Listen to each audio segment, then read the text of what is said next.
은혜의 뒷이야기. 이 시간에는 시카고 언약장로교회 유승원 목사님의 말씀입니다.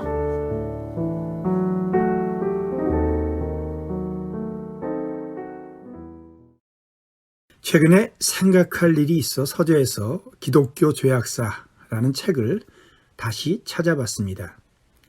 기독교 역사를 상당히 부정적인 관점에서 서술한 이 책의 저자분이 목사이기에 지금 어디 계신가 그 이름으로 검색을 해봤습니다. 뜻밖의 기사를 찾아 읽었습니다. 지난 1월 26일 LA에서 이번 코로나로 돌아가셨다고 합니다.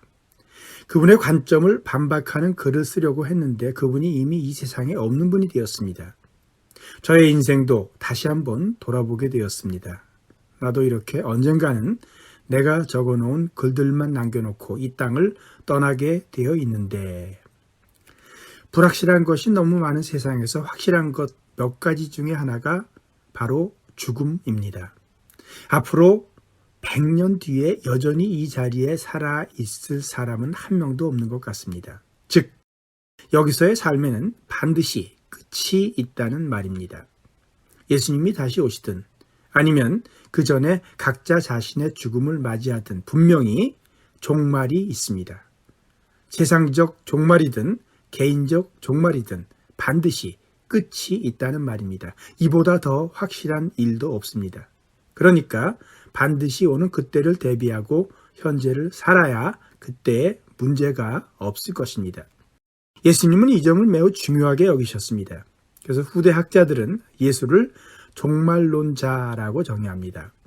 노벨 평화상을 받은 의사로 잘 알려져 있는 슈바이처 박사는 신학계에서 매우 중요한 신학자이기도 합니다. 슈바이처가 객관적 과학적으로 예수의 삶과 사상을 살펴보고 내린 결론이 역사적 예수가 종말론자였다는 것입니다. 이 연구는 신약학계에서 매우 중요한 업적 중의 하나입니다. 예수님은 현재가 아니라 미래에 희망을 두고 미래를 기다리며 미래를 향해 살아가는 분이었다는 뜻입니다.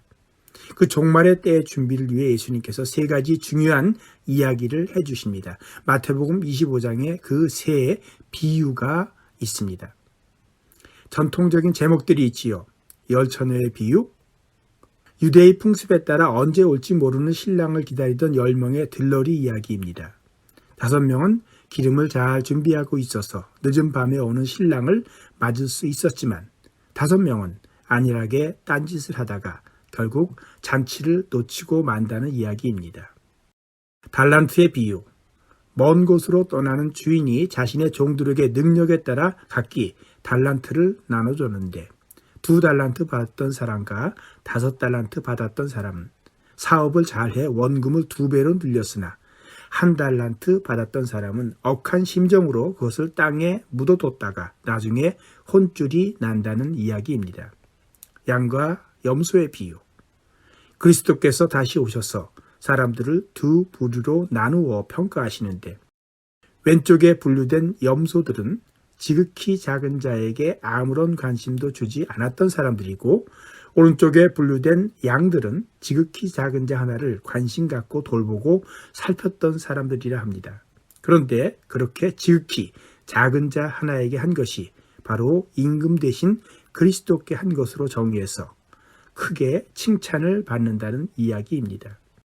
그냥 호기심을 충족시키기 위해 미래 이야기를 하는 것은 아닙니다. 지금 어떻게 살아야 하는지를 교훈하기 위해 미래에 있을 일을 비유로 설명하는 것입니다. 미래의 운명은 현재의 선택에 의해 결정됩니다. 지금이 전부가 아닙니다. 현재가 의미 있고 보람 있는 결실의 삶이 되려면 마지막을 준비하는 삶이어야 합니다. 마지막이 있습니다.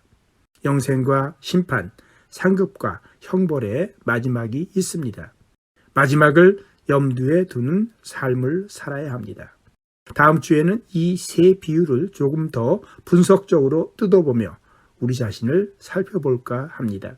그동안 저와 여러분은 종착지인 종말과 끝을 염두에 두면서 오늘 하루하루를 신실하게 살아내기를 소원합니다.